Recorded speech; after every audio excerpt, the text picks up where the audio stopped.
Buenas noches, ¿cómo estás? Bien, bien, bien, atento. Informaciones de distinto calibre por todos lados, ¿no? Sabes, Alfredo, que un ratito voy a contar un poco cómo se encamina Milei desde el punto de vista económico a lo que es una elección decisiva, porque para el propio Milei el resultado electoral va a definir la segunda etapa de su gobierno. Él apuesta a un triunfo importante, sí, sobre todo en octubre, que en sus papeles derrumbe el riesgo país y destrabe también desde el punto de vista político otro tipo de reformas, reforma impositiva, reforma laboral. Ahora, camina hacia esta elección con el antimanual político. Ahora voy a contar, mantiene un ajuste fiscal muy fuerte, veto al aumento jubilatorio, sin plan platita. sí. A diferencia de lo que han sido otras experiencias en el pasado. Y según muestran las encuestas, mal no le va. Digamos, las encuestas, ahora vamos a ver, acá está Diego Reynoso de la Universidad de San Andrés, pero el índice de confianza en el gobierno de la Ditela, es decir, muestran que está posicionado para poder tener un triunfo en esta elección de medio término. Ahora la pregunta, y te la traslado, es con quién va a confrontar en la provincia de Buenos Aires, que creo que es la elección un poco más complicada, ¿no? Donde es una elección distrital. Va a confrontar con Máximo Kirchner, va a confrontar con Cristina, con Massa, con Kicillof. ¿Quién va a ser el contrincante, ¿no? ¿A quién va a elegir como el enemigo perfecto en esta elección Javier Milei? O a todos juntos, digamos, diciendo los pone en la casta y son todo lo mismo. Mira, por la información que yo tengo, para empezar, Maxi, hay que aclarar que se trata de dos elecciones muy distintas, ¿no? La elección de la provincia de Buenos Aires, que tiene que ver con los intendentes que van a jugar a fondo, mostrando el aparato, jugando fuerte con todas sus posibilidades, porque tienen que defender sus concejales. El Consejo Deliberante, ya se sabe que si pierden el Consejo Deliberante lo derrocan en poco tiempo. Entonces, ahí van a poner todo y por lo tanto es una elección más territorial que desde el punto de vista ideológico o de la discusión nacional. Yo creo que ahí, por todo lo que uno va recogiendo, a La Libertad Avanza, más el PRO en su medida y armoniosamente, diría Perón, le va a ir bastante bien. Yo creo que en la primera, sobre todo, van a hacer una buena diferencia en el interior. Y la tercera le va a costar un poco más por esto que estamos hablando, por el peso tan fuerte de la estructura del aparato que tiene el Partido Justicialista históricamente. Allí, hasta ahora, están intentando instalar la consigna de kirchnerismo o libertad, es decir, poner a todos los que nombraste bajo la misma bolsa. Todos son kirchneristas, Máximo, Kicillof, Cristina, Massa, y nosotros representamos la libertad. Esa consigna me parece muy atinada para la elección de octubre, claro. Pero en la elección anterior va a pesar mucho lo regional, lo distrital, el tema de las cloacas, el tema de la seguridad en cada uno de los distritos, si realmente han construido lo que habían prometido los intendentes. Muchos intendentes han hecho algún tipo de obra y tienen yo diría, cierto respaldo de alguna parte de la población. Y otros no, otros lo único que han sembrado es miseria, lo único que han hecho es hundir más a la provincia. O sea, son dos elecciones distintas. Yo creo que el mileísmo debería instalar consignas en cada uno de los distritos, recogiendo cuál es la principal demanda de la sociedad. Para octubre, kirchnerismo, libertad, me parece una buena definición, ¿no? Vos sabés que obviamente hay una sorpresa, que es las declaraciones de Grabois, sí, que es muy fácil. Hay dos alternativas. O Grabois está subiendo la apuesta para tironear algún cargo, algún lugar en las listas, sí, que le tiren en octubre, hueso, porque sí, lo han dejado afuera del armado provincial en la provincia de Buenos Aires para septiembre, o directamente termina siendo funcional a Milei, porque me imagino que en la Casa Rosada festejan cuando Grabois sale a romper y a decir Massa no puede conducirnos, voy a ir por fuera. Sería el escenario soñado para el oficialismo, ¿no? Que Grabois arme una lista paralela a la que van a armar Kicillof, Massa y la propia, y Máximo Kirchner o Cristina Fernández de Kirchner. Hasta ahora vamos a ver si no tiene alguna otra idea que está escondida o que está en ciernes, pero hasta ahora le ha hecho un gran favor, como bien decís vos, al gobierno nacional. Le ha instalado un debate medio extraño en este momento, Juan Grabois, diciendo algunas verdades que diga que Massa es el peronismo de derecha. ¿Cuál es la novedad? Ya lo dijo en su momento cuando fueron a las elecciones y perdió por paliza Juan Grabois. Después Juan Grabois se cree sus propias mentiras. Dice, estoy 8 puntos arriba de Sergio Massa. Bueno, que le devuelva el dinero a las consultoras que le pidió esa encuesta. Cuando perdió por paliza en la interna en 2023. Hace muy poco, y no es que ha generado un movimiento de simpatía hacia Pero es muy raro, muy raro. Es muy raro. Sí. Yo creo que está tironeando y está presionando para que le tiren un hueso, pero es bastante incontrolable Grabois, así que en una de esas arma una lista. Su compañera de ruta de militancia, Ofelia Fernández, ha dicho, yo a estos tipos, se refería a Máximo, a Sergio Massa, a Kicillof, yo a estos tipos no los milito. Seguramente es lo que piensa, seguramente es lo que piensa. Lo que pasa es que en el armado a la hora de político, la verdad, cuando armen las listas y le dan un cargo en algún lado, creo que van a tener que conformarse con eso, ¿no? Antes de despedirte, mirá esta perlita, ¿no? Circuló prácticamente el fin de semana. Máximo Kirchner levanta el guante muy enojado porque Milei en el festival Derecha Fest en Córdoba había empezado a cantar, y después lo siguió la audiencia, saquen al pingüino del cajón, ¿no? Como forma de polarizar con el kirchnerismo. Mirá lo que dijo Máximo Kirchner el fin de semana. Chava al presidente Milei, escuchaba al presidente Milei socorronamente cantar que saquen al pingüino del cajón, un presidente de todos los argentinos y argentinas, mío también, porque vivo acá. Un cobarde, un presidente cobarde. Un presidente al que realmente lo que le quiero decir es que si quiere hacer eso que cantó, venga solo y sabe muy bien dónde encontrarme. No vamos a permitir ni una sola falta de respeto .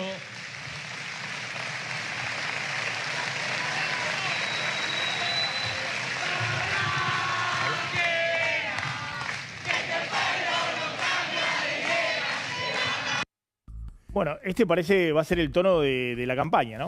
Sí, es una consigna que cantan los libertarios habitualmente, no es que la cantaron por primera vez en la Derecha Fest. No me gusta personalmente que se utilice la memoria de la gente que ha fallecido y que no puede contestar para hacer política, la verdad que no me parece bien, pero también quiero dejar claro que si alguien instaló en la Argentina la intolerancia, la agresividad... La polarización total. La polarización total, la arbitrariedad, el castigo a quienes no piensan distinto, lo trajo el kirchnerismo. Antes del kirchnerismo había discusión que los radicales, que Menem, que el MIT, que lo que sea, pero el odio en la Argentina, la división profunda, la instaló Néstor Kirchner y Cristina. Y la estrategia de construcción política. Sin duda. ¿No? Sin duda la que va a tener el presidente, y del otro lado, seguro, va a ser el tono de la campaña. A Chantal Mouffe y a todos los teóricos del neopopulismo, ¿no? Alfredo, gracias como siempre, un gusto. Gracias a vos, muy buen programa, Maxi. Gracias, Alfredo. Bienvenidos a Hora 23. Milei va rumbo a una elección decisiva en su gobierno. Necesita, él lo dice, lo sabe y además lo transmite a los mercados, al FMI, a los empresarios, que esta es una elección clave, donde el presidente considera que un triunfo le habilita poder seguir en carrera y fundamentalmente fortalecer el sustento económico de su programa de gobierno. Ahora, fíjense cómo va a avanzar Milei rumbo a esta elección. Va a ser el antimanual que conocemos en los años impares, en los años electorales, el antimanual de la política. Milei va hacia esta elección con un veto muy probablemente en estos días. un veto al aumento de las jubilaciones que dispuso el Congreso. Y ahora va a contar Delfina Galarza en un ratito si efectivamente, todo indica que sí, tiene a los diputados para blindar ese veto. Pero para cualquier presidente significa un costo político vetar por segunda vez un aumento de las jubilaciones. Va con una motosierra muy fuerte a los empleados públicos. Se han despedido desde el sector público nacional 50.000 empleos públicos, menos desde el inicio de la gestión Milei. Es prácticamente el 15% del total del empleo público nacional. Es un ajuste muy, pero muy importante. Además del ajuste salarial sobre el empleo público, que es el más rezagado que está. Los salarios públicos del sector público nacional están hoy 18% o 17% abajo en términos reales de lo que estaban en noviembre de 2023. Va con un equilibrio fiscal a rajatabla, incorporando dentro de ese equilibrio fiscal el mínimo histórico de obra pública. Argentina va a tener por segundo año consecutivo, 2024 y 2025, en el año electoral, el menor nivel de obra pública en términos reales financiada por la Nación desde el año 2002. El año siguiente a la crisis, a la salida de la convertibilidad. Y sobre todo, va sin plan platita. Es decir, no solamente por el veto al aumento de jubilados, ni siquiera la recomposición del bono, que viene congelado desde el año pasado para la jubilación mínima, con una recomposición del salario real que venía de manera importante en la segunda parte del año pasado y en el primer trimestre de este año, pero en algún momento se frenó y los salarios están peleando, estancados en términos de recomposición del salario real, pero sobre todo con una desaceleración del crédito por las subas de la tasa de interés, desaceleración del crédito que fue el gran motor del impulso de un aumento muy fuerte del consumo de bienes durables en el segundo semestre del año pasado y en la primera mitad, en los primeros 3 meses o el primer cuatrimestre de este año. Estamos hablando de autos, de motos, de electrodomésticos, de electrónica. Hubo un boom de ventas en ese sector, no impulsado por el poder de compra salarial, sino por el crédito. El crédito se más que duplicó en el último año. Y no solamente el crédito personal, el crédito prendario, sino también reapareció el crédito hipotecario. Bueno, todo eso hoy está con un signo de interrogación muy grande porque el gobierno, buscando priorizar la desinflación en estos 3 meses rumbo a la elección de octubre y la estabilidad cambiaria, está haciendo un apretón monetario muy fuerte que están disparando las tasas de interés. Fíjense lo que está pasando con la tasa de interés, que está en niveles reales descontado a la inflación en términos verdaderamente récord, y eso obviamente genera no solamente un aumento de la morosidad de los créditos, sino un límite al boom de bienes durables financiado con crédito, que en otro momento, por ejemplo en la época de Macri 2017 o en la década del 90, había sido como una especie de plan platita sui generis. La idea de atraso el tipo de cambio y le doy al crédito para que impulse un boom de consumo de bienes durables, sobre todo de los sectores medios y medios bajos. La expectativa de inflación, según el relevamiento de expectativas de mercado para los próximos 12 meses, está en 20,8%, y sin embargo, esta es la información de hoy del Banco Central, el adelanto en préstamos, perdón, acá repetimos 2 veces la expectativa de inflación, 20,8%, pero lo digo de memoria, el adelanto de cuenta corriente para las empresas, según el promedio del Banco Central, está en el 62-63%. Es decir, una tasa para descubierto de cuenta corriente de las empresas que prácticamente triplica a la inflación proyectada. Es una tasa de interés real muy, pero muy elevada. Y en el caso, el otro dato que habíamos visto, en el caso de los préstamos personales, el dato del Banco Central marca una tasa de préstamos personales promedio del sistema, este no me lo acuerdo de memoria, así que si lo ponemos ahí, lo puedo ver, este es el dato del Banco Central, del 73,2%, con una inflación proyectada del 20%, es decir, una tasa de interés real verdaderamente exorbitante. Es decir, si uno saca un crédito personal, si el salario va a ir al 1% mensual o al 1,5% mensual y se endeuda esto, la cuota va a ir comiendo cada vez una parte más grande del salario y hay una chance de que no pueda pagar. Sobre todo porque esta es la tasa nominal anual.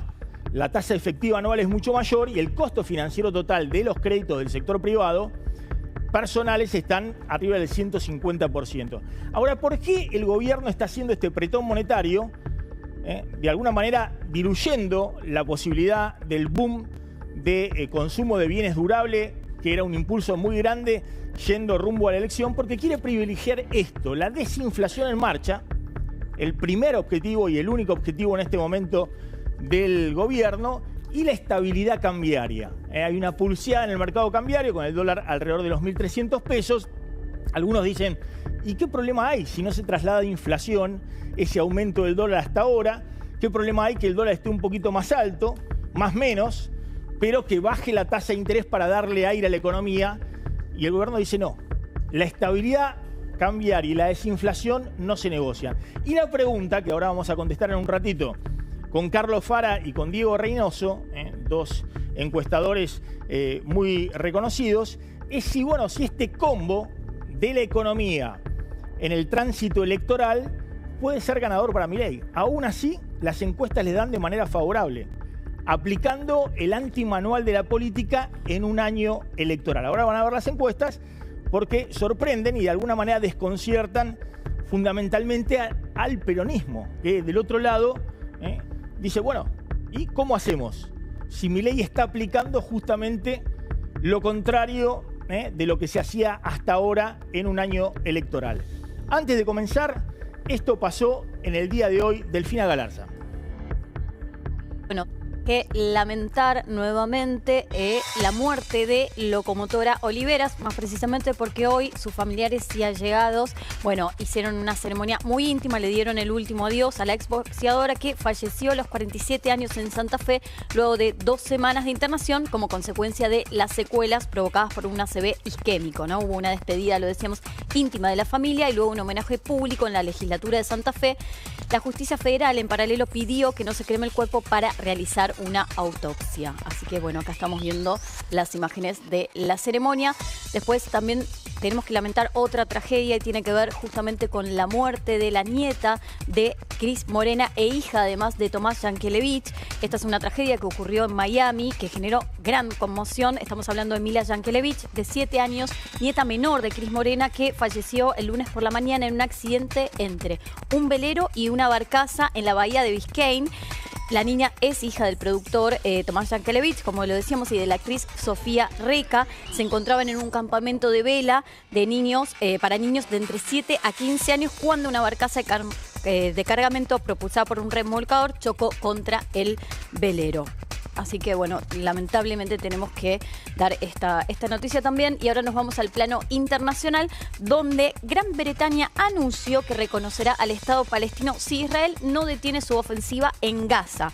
En un nuevo aumento de la tensión, de la presión europea sobre Israel, el primer ministro británico justamente anunció que Gran Bretaña reconocerá oficialmente al Estado de Palestina durante la próxima Asamblea General de la ONU en septiembre, a menos que el gobierno de Netanyahu adopte medidas concretas para justamente detener la ofensiva en Gaza. La respuesta de Netanyahu no se hizo esperar y lo que dijo es que el primer ministro israelí, el primer ministro británico está recompensando el monstruoso terrorismo de Hamas. Así que vamos a ver cómo continúa esta escalada. Gracias, Delfina. En un ratito vamos a analizar con Pablo Fernández Blanco qué está pasando en el mercado cambiario. Hoy el dólar oficial 1.300 pesos. En algún momento superó los 1.300 pesos y el dólar blue 1.320 pesos. Hoy hubo una licitación de bonos en pesos del Tesoro muy importante. Lo vamos a estar analizando con Pablo Fernández Blanco. Fíjense lo que les decía, el tema de las encuestas que están marcando, que son encuestas no electorales, a quién votaría usted, pero son encuestas que pueden dar un indicio respecto a cómo está el humor social y la aprobación de gestión. El índice de confianza en el gobierno de la Universidad de Itela es un indicador que se conforma de distintas variables y que ha sido bastante congruente con la intención de voto. Es decir, cuando el índice de confianza del gobierno está elevado, los candidatos han ganado la elección, ya sea presidencial o de medio término, y cuando está debajo de cierto nivel han perdido esa elección. El índice muestra una recuperación del casi 4,9% para Milei en julio, está acá el índice, pero claramente el índice está muy por encima de lo que estaba en el gobierno de Alberto Fernández en la elección de medio término, que estaba por acá abajo, está casi 50% por arriba de lo que estaba en el gobierno de Alberto Fernández cuando perdió por paliza la elección de 2021, la elección legislativa. Y todos quieren comparar, bueno, cómo está con Mauricio Macri cuando ganó en el 2017 la elección de medio término. Y en julio de 2017, Mauricio Macri estaba, creo que por acá. Por acá estaba el índice de confianza en el gobierno. Es decir, que Milei está 10% arriba, según la Universidad de Itela, de cómo estaba Mauricio Macri en julio, cuando en 2017, después en octubre, ganó la elección de medio término frente a Cristina Fernández de Kirchner en la provincia de Buenos Aires. A nivel nacional le sacó 10 puntos al peronismo. Sin embargo, otras encuestas igualmente lo muestran posicionado como la principal fuerza nacional, que es el caso de la Universidad de San Andrés. Acá está Diego Reynoso, que es el director de la encuesta de satisfacción política de opinión pública de la Universidad de San Andrés, pero muestra, ojo, que en el último mes el nivel de desaprobación de la gestión oficial fue al 55% y el nivel de aprobación 42%. Cuando uno mira, a ver si podemos rápidamente ir a la próxima placa, cuando uno mira, bueno, cómo estaba justo en julio, prácticamente un año y medio después de asumir, acá está Javier Milei, Macri estaba un poquito más arriba y Alberto Fernández ya estaba derrumbado y después sufrió la paliza electoral. Macri estaba un poquito más arriba y después ganó la elección, pero no estaba mucho más arriba, según la Universidad de San Andrés. Ahora, el dato principal, me parece, en esto es, la placa siguiente, por favor, es, justamente, qué es lo que enfrenta Javier Milei. Y uno ve acá en la encuesta de la Universidad de San Andrés que Javier Milei tiene 39% de imagen positiva, prácticamente ahí con Victoria Villarruel, pero los dirigentes de la oposición, estamos hablando acá de Axel Kicillof o de Cristina Fernández de Kirchner, tienen 28%. Es decir, están por lo menos 10 puntos por debajo, y en el caso de Sergio Massa, mucho más, tiene solo 22%. Entonces, la pregunta que le hago a tanto a Fara como a Diego Reynoso es, bueno, ¿puede ser así que Milei, sin una economía que está volando, pero con una economía que mantiene desinflación y estabilidad cambiaria, y el antimanual de la política, vetando jubilaciones, motosierra full, ajuste fiscal, muy poquita, cero obra pública, está posicionado para ganar la elección de medio término? ¿Cómo estás, Maxi? Sí. Gracias por la invitación. Mira, yo lo que observo, nosotros también preguntamos, pero de manera muy, como para tener una idea del clima, quién va a votar en octubre. Es muy difícil porque la encuesta es nacional y las elecciones son muy locales, ¿viste? Sí. En octubre, son de diputados. Pero vemos muy parejo, muy abierto el escenario. Siempre preguntando de manera genérica, por la etiqueta. La Libertad Avanza, peronismo, ¿no? ¿La nacional? La nacional, 29-28, ponele, sí. ¿No? Así. Sí. Obviamente hay un montón que todavía no sabe, no contesta, no sabe quién va a votar y demás. Y notamos también la inflexión. Por ahí antes tenía 4 puntos de ventaja la Libertad Avanza, ahora se volvieron a empatar. Es muy dinámico, pero hay un hecho objetivo. Javier Milei le fue bien nacionalizando las discusiones provinciales, digamos, ¿no? Poniendo el cuerpo de alguna manera, poniendo candidatos nacionales, que yo Adorni en el caso de Ciudad de Buenos Aires, y al peronismo le está costando la unidad. Logró cierta unidad administrativa, digo yo en un artículo que publiqué, pero falta un montón para una unidad política y programática, como para poder, digamos, interpelar a la sociedad y ofrecerle una alternativa al gobierno de Javier Milei. Me parece que el escenario es parecido, digamos. Macri enfrentaba un peronismo completamente dividido, pero tenía mucha obra pública, vos lo señalaste bien, había un plan, digamos, de consumo y demás. Este gobierno no tiene mucha inversión en obra pública y demás. Entonces el escenario pareciera ser abierto. ¿No? A ver, Fara, Delfina Galarza. Yo te diría dos detalles respecto a la encuesta de la Universidad de Itela. La primera es que en los últimos 8 meses bajó en 6 meses y solamente subió 2, como ahora en julio. Ese primer dato, si en realidad la tendencia viene, digamos, más a la baja que a la suba. Y el otro dato es que de los 5 indicadores subió en 4, pero bajó en el más importante, que es evaluación general del gobierno. ¿Okay? Ahí siguió bajando. Entonces, Entonces, digo, también esconde un dato, el índice, digo, porque es un índice complejo, en el sentido de que el gobierno no está, digamos, en su mejor momento. Creo que estuvo en su mejor momento en diciembre, a partir de eso se empezó a desgastar. Lo cual no significa que no pueda ganar la elección, porque después cuando vos vas a la mesa te encontrás con el kirchnerismo o la Libertad Avanza con alguno de estos logros económicos que estás comentando. Entonces, desde ese punto de vista, te diría que en la comparación, más allá de cómo le dé la evaluación general del gobierno, digamos, tiene posibilidad de ganar. Juego dos elementos, ¿no? Ya vamos a hablar de Grabois. Tal vez dividiendo al peronismo en la provincia de Buenos Aires sería una bendición para el oficialismo. Un regalo para el oficialismo, ¿están de acuerdo con eso? Y bueno, pasó eso en 2017, ¿no? Tenías Unidad Ciudadana, Frente Renovador, Partido Justicialista y eso hizo. Es decir, Massa por fuera y Cristina por otro lado. Eso hizo muy fácil el triunfo al senador de Esteban Bullrich. Pero antes, fíjense, Patricia Bullrich, porque el gobierno en octubre parece que va a jugar carta fuerte en puestos clave. Patricia Bullrich, posible candidata a senadora en la ciudad de Buenos Aires en octubre. Esto le dijo hoy a Trebuch. ¿Te pidió que seas candidata en la ciudad de Buenos Aires? Mira, es un tema que está en debate, todavía no está decidido. Estamos enfrentando una elección donde vamos a elegir en 6 provincias senadores y 24 cabezas de listas de diputados. Y bueno, a ver, por ahí me mandan al ring. Sí, Estoy por ahí preparada. ¿Y te vas a pelear con por Villarroel? No, ¿Te vas a pelear con Villarroel? Mi amor, la locomotora que le mando el mayor de los abrazos que tanto Me sumo. trabajó conmigo. Puede ser, no lo sé si voy a ir o no, pero ¿por qué pienso que es una posibilidad? Sí. Te lo digo así, porque a las batallas más difíciles siempre voy. Entonces, el Ministerio de Seguridad siempre es una batalla difícil. Es una Así que a esta vas a ir. No sé si voy a ir, pero digo, es una batalla difícil porque es un lugar donde siempre tratan de jorobar al gobierno.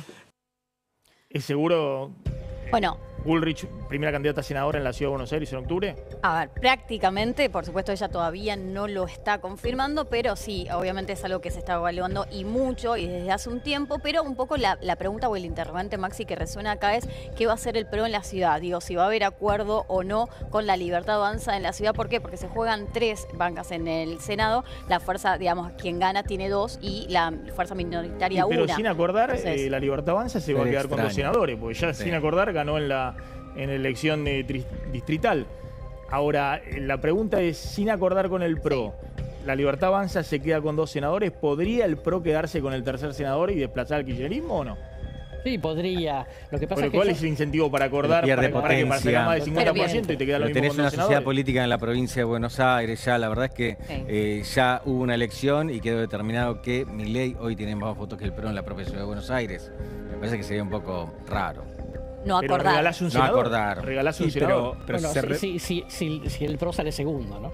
Bueno, Claro. pero si van la Por Libertad eso. Avanza y el PRO juntos, es seguro No, que el no, kirchnerismo, eso seguro, aunque obvio. ponga, no sé, a Drácula, Obvio. saca un senador en la ciudad de Buenos Aires. Pero Obvio, si obvio, replicás, eso sí. pero si Ahora- replicás el resultado de la elección de diputados, el segundo va a salir la lista del Partido Justicialista, digamos. No. Porque el PRO, digamos, después de después de la elección de mayo, seguramente se va a seguir diluyendo en votos. Entonces, digo, me parece que es más raro que salga segundo. Bueno, el otro tema, a ver, y es clave esto en el ajedrez político. ¿Qué quiso hacer Grabois cuando dijo Massa no me representa, le dijo de todo, yo con estos no voy a ir por fuera? Y si tuvo o no el aval de Cristina, mirá.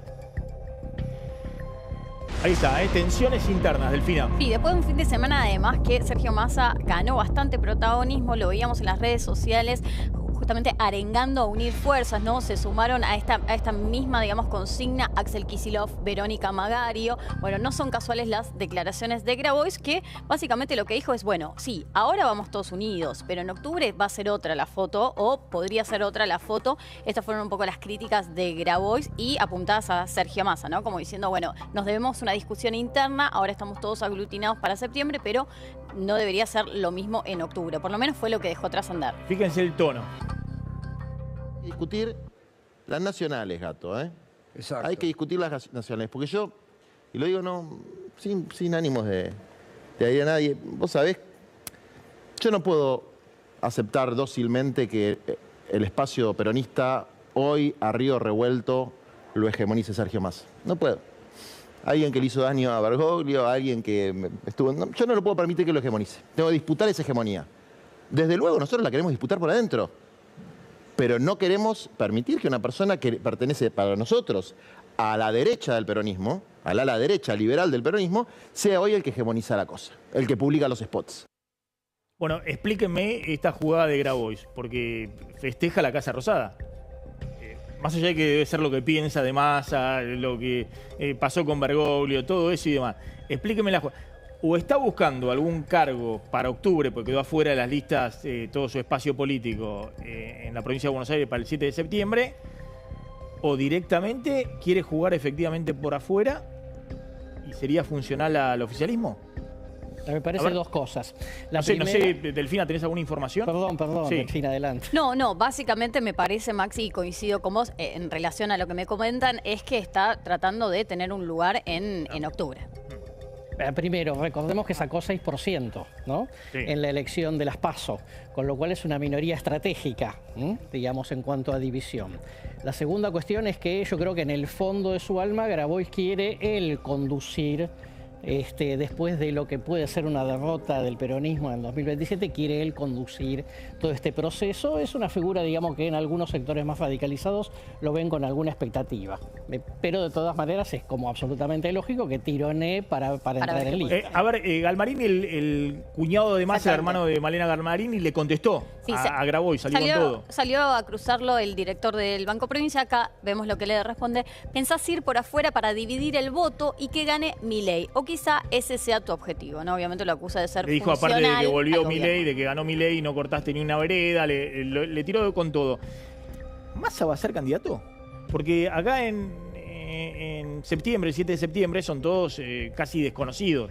Salvo Magario en la tercera sección electoral o Diego Valenzuela, no hay nombres de perfil nacional.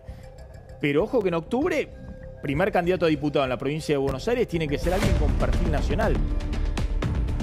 ¿Puede ser Massa? Kicillof no va a ser, porque no va a ser testimonial Kicillof, sería un papelón absoluto, no va a ser el gobernador.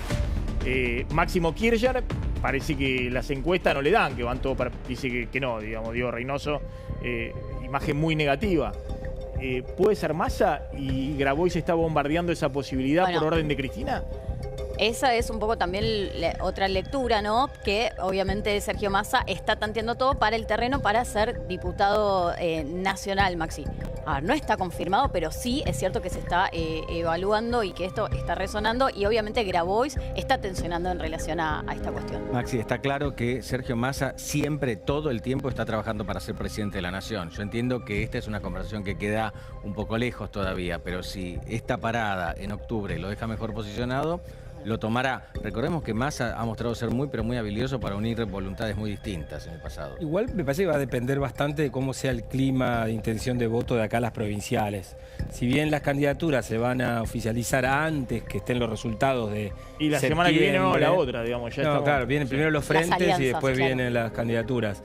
Pero bueno, habrá que ver cómo viene, digamos, la intención de voto. Si vos ves que si el peronismo va, digamos, no lo sé yo a esto, ¿no? Pero si las encuestas indican que en provincia de Buenos Aires la Libertad Avanza, más pro, ganan, digamos, contundentemente, no tengo ese dato, digo, pero le ganaran contundentemente al peronismo, bueno, probablemente haya un escenario distinto para quienes sean los que encabecen la lista, ¿no?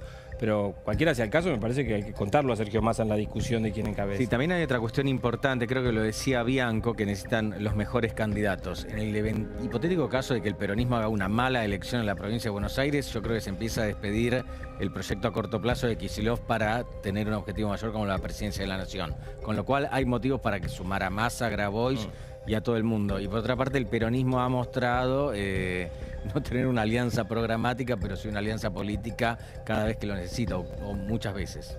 Bueno, sumo a este tema lo que va a pasar en diputados la semana que viene, la otra. Y una movida fuerte hoy del oficialismo con diputados radicales con peluca. Sí, Maxi, sumaron a los 6 diputados radicales con peluca al interbloque de La Libertad Avanza. Obviamente esta imagen, y tenemos la foto, pero tiene gran peso político porque el viernes vence, digamos, el tema del veto. Es decir, el gobierno va a vetar las leyes previsionales y de discapacidad. Y bueno, a raíz de esto, obviamente, desde el oficialismo lo que Milei están ratificó tratando... que va a Sí, vetar además. el aumento jubilatorio, ¿no? Exactamente, y vence Sí. esto en 5 días. Entonces, está todo el poroteo a full, podemos decir, en la Casa Rosada. Acá lo vemos a Martín Menem, que ya desde hace semanas está en tratativas con estos famosos radicales con pelucas. Finalmente los une al interbloque, donde ahora, bueno, diputados queda con otra composición. Básicamente van a ser 46. ¿El gobierno cuánto necesita para blindar el veto? 72 votos, ¿no? Así que obviamente también va a ser muy importante el rol de PRO, que todo indicaría que va a apoyar. Están estas 9 abstenciones, es cierto, por ejemplo, la tenemos ahí a Vidal, a Los Penato. Acá hay que prestar atención también a la cuestión con Ciudad, ¿no? Y cuál va a ser la bajada de Mauricio Macri en relación a esto. Ahora quiero retomar, ¿no? Sí. Porque la información clave es Milei ratificó el veto a los jubilados con un tono muy fuerte, los que lo apoyan son genocidas, para las próximas generaciones, muy fuerte. Y la pregunta es si tiene los diputados para blindar eso. Pero antes, atención, una información urgente. Atención que esta información está dando la vuelta al mundo en este momento. Hasta tuiteó el presidente Trump, Delfina. Sí, Max, estamos hablando de un terremoto de 8,8 en la escala de Richter que ocurrió en la península de Kamchatka. Acá vemos imágenes en Rusia. Es impresionante, está dando vuelta al mundo porque hay una alerta de tsunami. Además, para todo lo que es Estados Unidos, para las costas de Japón, de hecho, además, y para Chile también te agrego. Y de hecho, acaba de tuitear el mandatario estadounidense Donald Trump en relación a esta alerta. Si te parece, lo vemos y lo comentamos, pero esta es la imagen que está dando vuelta al mundo por, además, digamos, lo fuerte que fue este terremoto. Mira, acá lo vemos. Debido a un terremoto masivo que ocurrió en el Océano Pacífico, una advertencia de tsunami está vigente para quienes viven en Hawái. Una alerta de tsunami está vigente para Alaska y la costa del Pacífico de los Estados Unidos. Japón también está en el camino. Bueno, y después, bueno, obviamente da información en relación a lo que acaba de suceder con un link. Así que atención con esta alerta, acaba de ocurrir. Estas son imágenes que vemos, además, en lo que es la costa. Bueno, ahí vemos imágenes en vivo. Entiendo que en Japón, donde rige justamente la alerta de tsunami, ¿no? Al igual que en las costas de Estados Unidos, y lo decíamos también, en una situación que preocupa en Chile. Así que vamos a estar muy atentos a ello, a ver qué es lo que, bueno, la información de último momento en relación a esta cuestión. Repitamos ahí el tuit de Trump. Esto está ocurriendo en este momento, y estoy buscando ahí la información en los principales medios norteamericanos. Sí, acá lo repetimos. Obviamente dice, debido a este terremoto masivo que ocurrió, rige una alerta para la costa del Pacífico, que está vigente para Alaska y también para Japón. Así que estaba hablando, obviamente, de este terremoto. Lo repetimos, de 8,8 dentro de lo que es la escala de Richter. Claro, la recomendación en este caso es que quien pueda hacerlo salga del agua, obviamente me refiero a embarcaciones, y que nadie se acerque a la costa. Esto está también alcanzando la alerta para Chile. Exactamente, Sí. Maxi, sí. Sí, Hawái, Chile, repitamos, ¿no? Me sumo, Hawái, Japón, Chile, los principales destinos. Bien, ahora volvemos, toda la información que tengan la vamos a volcar en la pantalla de La Nación Más. Retomamos, Milei quiere vetar, y ya lo ratificó, no hay duda respecto a eso, el aumento a los jubilados va a ser un veto total, tanto el bono como el aumento del 7,2% generalizado para los jubilados, un veto total. Sí. Va a vetar el aumento a los jubilados. ¿Tiene el número de diputados para blindar el veto y que no lo rechace la Cámara de Diputados? Bueno, en Casa Rosada sí son optimistas. Algunos funcionarios del gobierno dicen los votos ya están. Estamos hablando de 72 votos, que son los que necesitan en diputados para respaldar el veto.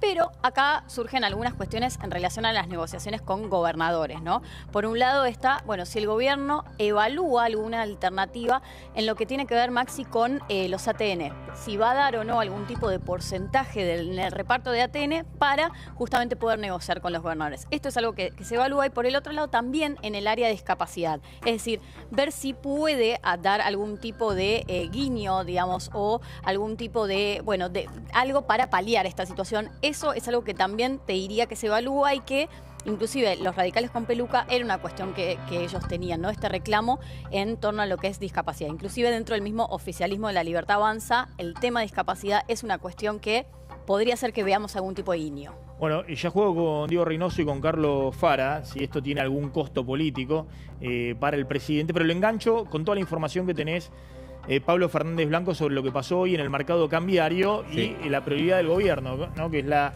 estabilidad del tipo de cambio y la desinflación. Sí, exactamente, Maxi. Son días un poco complicados para el dólar. Estamos viendo volatilidad en el último tiempo por cuestiones técnicas. Ustedes habrán escuchado el término LEFI. Bueno, la noticia cambiaria del día, la noticia que tiene que ver con el dólar, es que cerró a 1.300 pesos, pero había llegado en un momento a 1.320 y en un momento de la jornada todas las cotizaciones del dólar estuvieron por encima de los 1.300 pesos, con lo cual estamos viendo por lo menos un nuevo piso. El resto de los datos financieros importantes son los que estamos viendo en pantalla, el dólar tarjeta un poco más lejos y el blue a 1.320 pesos. El riesgo país sigue firme en la línea de los por encima de los 700 puntos básicos. Te complemento la información con otro tema muy importante que ocurrió hoy. Hubo una licitación, el Tesoro salió a buscar dinero y logró renovar un poquitito más del 76% de sus vencimientos, con lo cual va a haber una cantidad de dinero importante que se va a volcar a la plaza este jueves, ¿sí? Son alrededor de 2 billones de pesos. Sí, pero ojo que el gobierno estuvo dispuesto a convalidar tasas de entre 60 y 65% en los bonos cortos, en los bonos de la deuda en pesos cortos a un mes. Podría haber convalidado tasas menores y haber liberado más pesos para aflojar un poco el tema de la tasa de interés, pero privilegió justamente el apretón monetario con el argumento de que ese es el camino para la desinflación y algunos dicen el control del tipo de cambio. De hecho, hay algunas críticas de analistas del mercado, algunos que apoyan al gobierno, que dicen que por qué tanta rigidez y tanto apretón monetario, por qué tanto miedo a que por ahí el dólar esté un poco más alto si no se traspasa a precios. Y el gobierno ratificó el apretón monetario, dando a entender que lo que le interesa fundamentalmente en este momento es la desinflación y no el nivel de actividad u otro tipo de objetivo. Engancho con lo que hablábamos recién. Ahora van a ver a Milei, que el fin de semana dijo, atrás de todo esto hubo una corrida generada por 2 bancos, pero el tema de la desinflación es la prioridad para el gobierno y es lo que principalmente valora la población.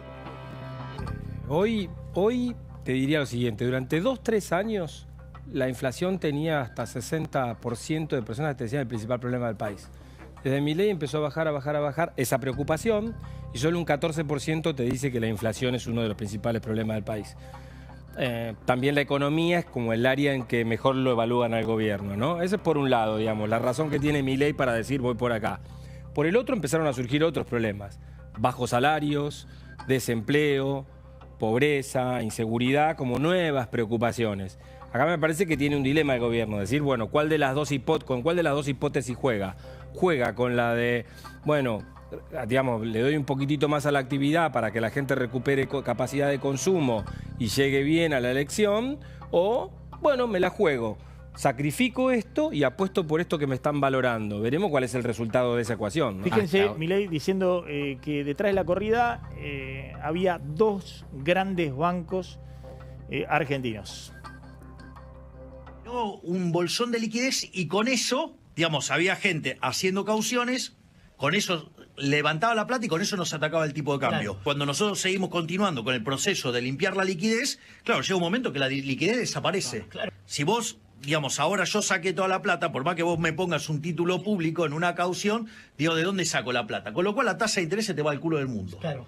¿Qué empezaron a hacer los bancos? Empezaron a llorar, ¡ay, la tasa de interés, la tasa de interés! O sea, ¿qué quieren? ¿Que yo que les liberara fondos para que me ataquen el tipo de cambio? Nosotros laburamos para la gente, no para los bancos. Al saltar la tasa de interés, o sea, nosotros dejamos fija la cantidad de dinero. Y al mismo tiempo, ¿qué hicimos? Le operamos en la curva de futuro, con lo cual le subimos el costo y le bajamos los ingresos. Le hicimos un buraco enorme y están llorando ahí por los costados. Bueno, la vida, digamos, o sea, vos querés... O sea, pero digamos, vos que querés jugar contra el mejor ministro de Economía del mundo y de la historia, digo, y sí, te va a llevar puesto.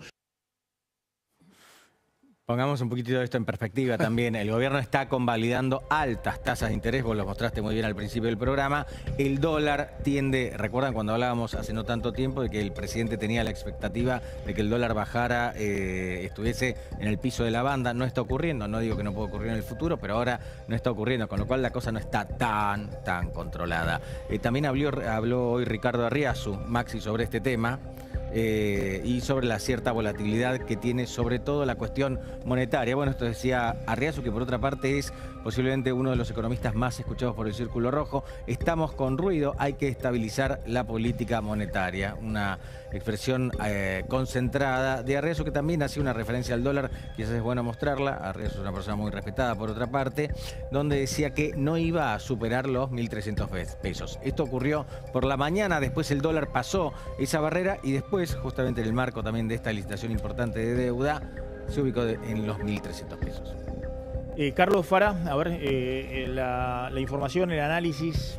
Uno tiene la impresión, el tema de los bancos, había otro corte de Milei donde va diciendo, ya en su momento también había mencionado un banco, en este caso menciona otros dos bancos, se supone que son los dos bancos principales de capital nacional. Y vos tenés una visión de mercado donde todos coinciden, digamos que es raro de que si vos crees en el mercado, detrás estén las conspiraciones. Era la época del kirchnerismo, era Kirchner con Shell, no le compren una lata de aceite. Pero de alguna manera esa Perdóname, no es un argumento tan distinto al que usó Massa en su momento. Claro, o Massa, pero bueno, eso iba con la sintonía de identificar adversarios por todos lados. Inclusive dentro de las empresas, o principalmente dentro de las empresas o el sistema financiero. Esa épica de Milei, ¿no? Donde por un lado cree en el mercado, pero por otro lado va contra empresario, contra banco y demás, ¿es parte también de su capital político? Bueno, sí, y digamos también tener en cuenta que todo lo que hace todo el tiempo, digamos, es como buscar atajos por si hay algo de lo teórico que sale mal, digamos, ¿no? Como que, digamos, no es que el esquema económico funciona mal, sino que hay algunos que conspiran desde ese punto de vista. Me parece que es lógico, digamos, acabársela con los bancos, con las empresas de servicios públicos, con la tarjeta de crédito. Las estadísticas de defensa del consumidor, digamos, saben que ahí se concentran las principales quejas de la población. Con lo cual atacar a los bancos... Digamos, con las prepagas. Las prepagas también, claro, salió totalmente. Con un discurso durísimo contra la principal prepaga y personalizando con el dueño de esa prepaga. En ese aspecto hay un tono, ¿no? No, totalmente así, porque además, digamos, parte de la épica es ir contra las vacas sagradas del statu quo, casta política, económica, judicial, lo que sea, con lo cual en ese punto todo le va a venir bien. Sí, bueno, comparto lo que señala Carlos. Es parte de la retórica del gobierno, ¿no? Ir contra el establishment, vamos a llamarlo así.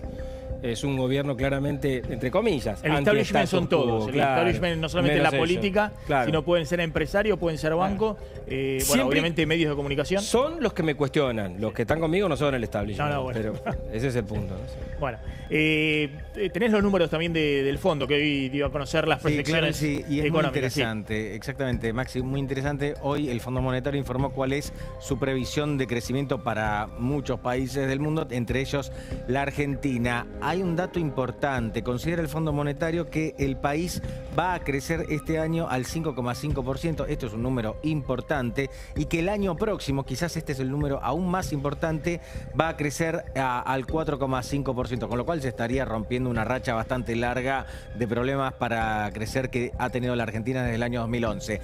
Dato fundamental, y ahí está muy bien la placa que estábamos viendo, es que se prevé que la Argentina este año crezca muy por encima de del resto de los países de la región, del crecimiento promedio de la región. Hay que recordar que venimos del fondo del pozo, ¿no? Porque el año pasado cayó la economía. Engancho esto con la interna, de la cual hablamos toda la semana pasada, de la interna entre Santiago Caputo y Karina Milei.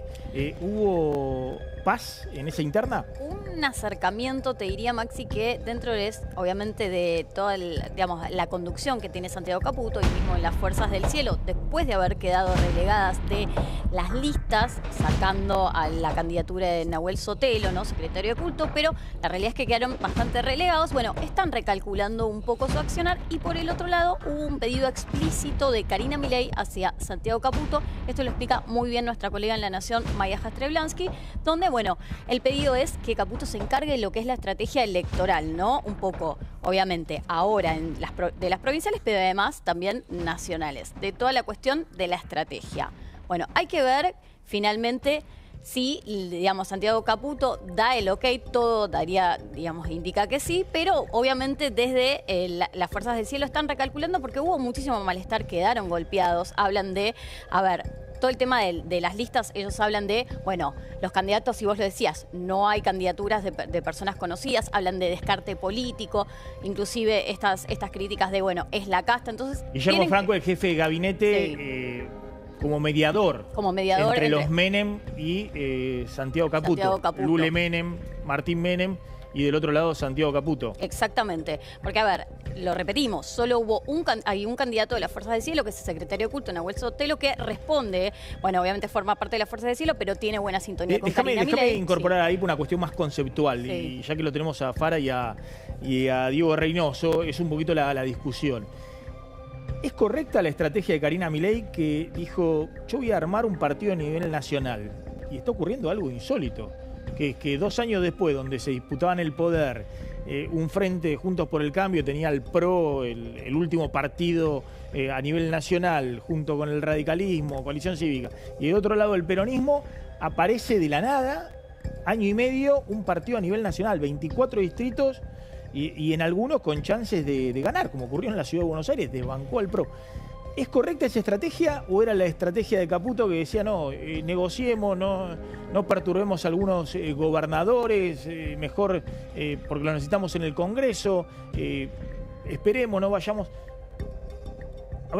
A ver, yo creo que hay 2 cosas para señalar. Primero, creo que más allá de con cuántos lugares se quedó cada uno en las listas, acá hay una diferencia conceptual y que es...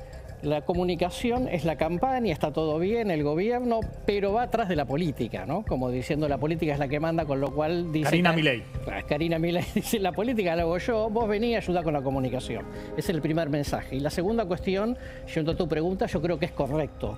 Vos no podés confiar eternamente en que las redes y un movimiento de opinión pública te van a solidificar un proyecto que quiere ir más allá de 2027. Con lo cual, si yo fuera Karina Milei, haría eso, por supuesto.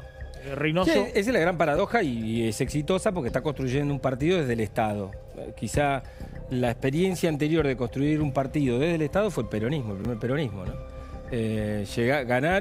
Llegaron y desde el Estado están armando un nuevo movimiento y neutralizaron a quienes le podían potencialmente disputar los votos. El PRO, fundamentalmente, y a buena parte del radicalismo en las provincias. En cualquier caso, también tenemos que dejar muy en claro que hoy, al menos hoy, no está vigente el triángulo de hierro, ¿no? Estamos de acuerdo con eso. Ahora hay una línea de hierro que es Milei en todo caso, y puede estar invitado Santiago Caputo eventualmente. Bueno, a ver, un poquito más, digamos, no se queden ahí, no dejen nada, pongan todo sobre la mesa. Sí, digamos, estamos hablando de un partido que de la nada arma en los 24 distritos y le gana a los que eran hegemónicos en ese distrito. Sí. El PRO en la Ciudad de Buenos Aires y desafía al peronismo en la provincia de Buenos Aires, donde está gobernando y donde, bueno, viene en el segundo mandato Kicillof. Sí, es difícil, sí, está bien, desafió y yo creo que de alguna manera neutralizó a los potenciales competidores de votos, digamos, ¿no? El peronismo no es un competidor de votos de la Libertad Avanza en el medio, pero la Libertad Avanza no va por los votos peronistas, fue por los votos que tenía que ir, por los votos del PRO, de cierto radicalismo, de ese sector republicano y demás. Ahora, respecto de la interna, yo creo que es muy asimétrica esa interna tal y como se la piensa, no es lo celeste contra los rojos punzó o digamos, ¿sí? esas versiones de internas que había en los distintos partidos que conocimos. Los grandes conductores suelen tener esto, ¿no? De jugar al Padre Eterno. Milei, por ejemplo, nos embarra. El presidente en la interna, ¿no? Juega una buena estrategia de conductor de jugar al Padre Eterno. Él no se mete, los que juegan la interna son otros. Convalida, o sea, no seamos, la convalida. La convalida, pero por ejemplo, después del golpe, Caputo es mi hermano, quiero decir, juega a compensar. Ahora, me parece que es asimétrica. Las huestes de Milei y los Menem, que tienen el territorio, contra, digamos, el espacio virtual que lidera Caputo, me parece que es medio asimétrico, ¿no? Bien, controla los costos y la gestión de tu pyme con Simple Tempo. Maneja tu facturación, compras y tesorería de forma ágil y sencilla con el mejor software administrativo contable, Tempo Software. Si tenés una pyme o sos autónomo, ingresás a simpletempo.com y elegís el plan que mejor se adapta a tus necesidades. Simple Tempo, 25 años junto a las pymes argentinas.